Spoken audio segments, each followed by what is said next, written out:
안녕하세요, 직진입니다. 오늘은 퍼그의 원로 캐렐람에 대해 알아보겠습니다. 캐렐람은 자신의 등장에 앞서 자신의 대신자와 수행원들을 케이지에 보냈었습니다. 일부에 등장했던 비밀의 선별인원 악령이 캐렐람의 수행원으로 등장했다는 점에서 어떤 연결고리가 있을지 기대가 됩니다. 캐렐람은 견족을 먹기 위해 꽤나 치밀하게 준비했습니다. 마드라코와 가도를 매수해놨으며 둠의 심장을 야마 몰래 빼돌려 주술을 걸어놓고 쿠데타 시기에 맞춰 등장해 둠을 꼭두각시로 만들려 했습니다. 캐렐람의 랭킹은 블루홀입니다. 고대 이후 활동 전무에 생사가 확인되지 않아 영향력, 전투력이 알기 힘든 랭커들을 블루홀이라고 하는데 자하드한테 한번 크게 털린 이후 상당히 오랜 기간 조용히 지낸 듯합니다. 저는 처음에 캐렐람이 그냥 뿔이 원래 달려있는 줄 알았는데 나중에 화원팀 회상을 보니 투구의 일종으로 보이네요. 캐렐람은 신의탑 전체 캐릭 중 운명이라는 단어를 제일 많이 말한 인물이지 않나 싶습니다. 누가 보면 길잡이라도 되는 줄 알겠는데 운명 보는 게 주특기여서 그런지 운명 타령을 엄청 합니다. 캐렐람의 대신자 뮬의 언급에 의하면 슬레이어도 원로가 하사한 박스를 부수는 건 큰일인가 봅니다. 박스 안에 뭐 특별한 게 든 것도 아닌 것 같은데 박스를 열면 원로 외에 적으로 간주한다고 합니다. 뮬이 말하는 그 의미란 죽음을 뜻하는 것 같습니다. 원로라는 자리가 정점인 슬레이어보다는 낮지만 고문의 위치로서 원로원 자체는 슬레이어도 움직일 수 있는 힘과 영향력을 가지고 있는 것으로 보입니다. 캐렐람의 경우 슬레이어를 교체하려 하기까지 하는 걸 보면 카라카가 제거한 원로 같은 사람 말고는 원로 하나하나의 강함이 최소 카라카급 하이랭커 정도는 될 것으로 보입니다. 원로 정도면 갑주 하나씩은 가지고 있는지 뮬에게 캐렐람은 골격 갑주를 선물해줬고 하진성은 철갑 갑주를 선물해줬습니다. 그러고 보니 얘도 살인기를 썼었네요. 살인기 특집 때 제가 빼먹었습니다. 캐렐람은 이때 당시에 화이트를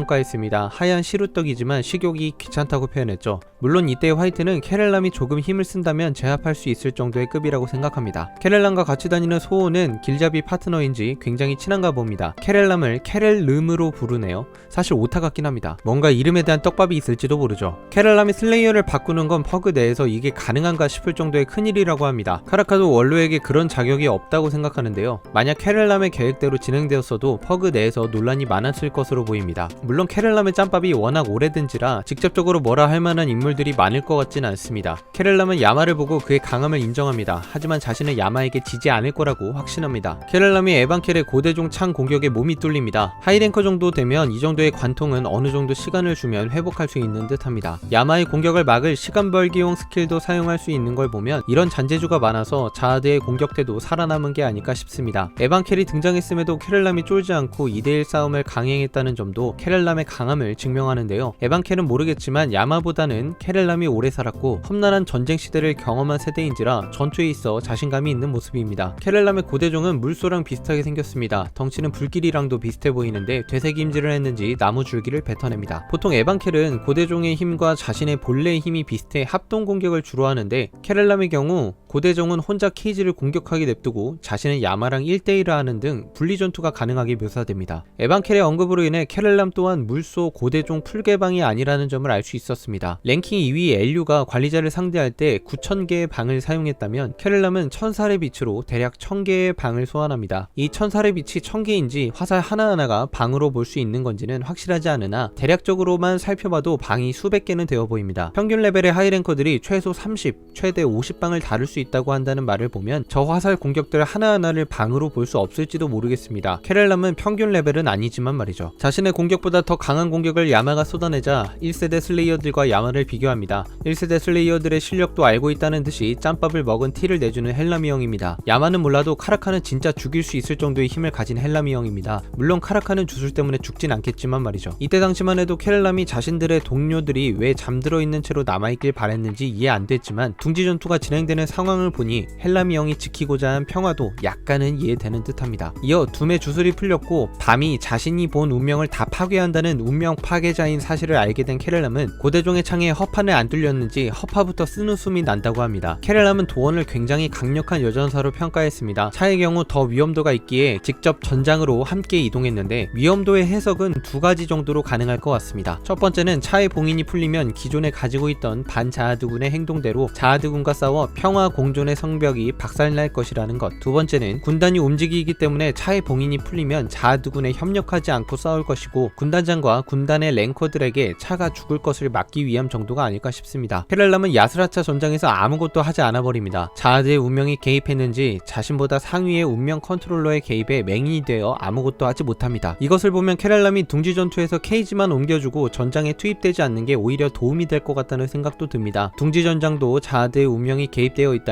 케렐람이 또 앞이 안 보인다면서 짐짝처럼 서 있을 테니까요. 그래도 그렇지 예전 동료의 봉인이 풀렸는데 앞이 안 보인다고 아는 척도 안 하는 시크한 헬라미 형입니다. 이제야 생각해보면 차가 봉인이 풀리고 나서 카라카 말대로 피아 식별이 잘 됐던 이유는 자아드군과 많이 싸워봤던 경험 때문도 있지만 케렐람이 장님인 채로 저기 서 있는 게 큰 도움을 주지 않았나 싶습니다. 케렐람이 뭔가 도움을 주긴 줬네요. 케렐람은 예전 자아드를 실물로 만난 이후 루치처럼 자신들이 이길 수 없음을 체감했습니다. 루치가 배신한 것을 알고 있음에도 승산이 없다고 한 것은 그만큼 자아드와 휘하 군단의 힘이 여전히 압도적이고 그들을 대적할 만한 퍼그의 힘이 충분히 갖춰지지 않았기 때문입니다. 케렐람은 자신은 이용만 당하니 둥지 전투에서 빠지겠다고 말하자 야마에게 죽을 뻔합니다. 에반켈과 야마를 동시에 상대 가능할 정도의 괴물 하이랭커라는 점이 야마를 통해 공인됩니다. 케렐람의 이명인 겁쟁이 늘다리도 야마가 만들어줍니다. 작중 운명이라는 대사를 빼면 할 말이 없어지는 최초의 블루홀 랭커 케렐람이 과연 둥지 전투에서 정말 아무것도 안하고 리타이어 될지 아니면 같이 자아드 암살 작전에 투입됐던 숨겨진 화원의 인질들을 만나게 되는 장면이라도 나와 제 역할을 하게 될지 궁금합니다. 제 추측이지만 만약 니들 안에 있는 탈출 워프 장치가 파괴된다면 헬라미 형이 목숨을 바쳐 모두를 텔레포트 시키고 희생하는 그림도 멋있을 것 같습니다. 이상 운명론자 케렐람에 대한 리뷰였습니다. 감사합니다.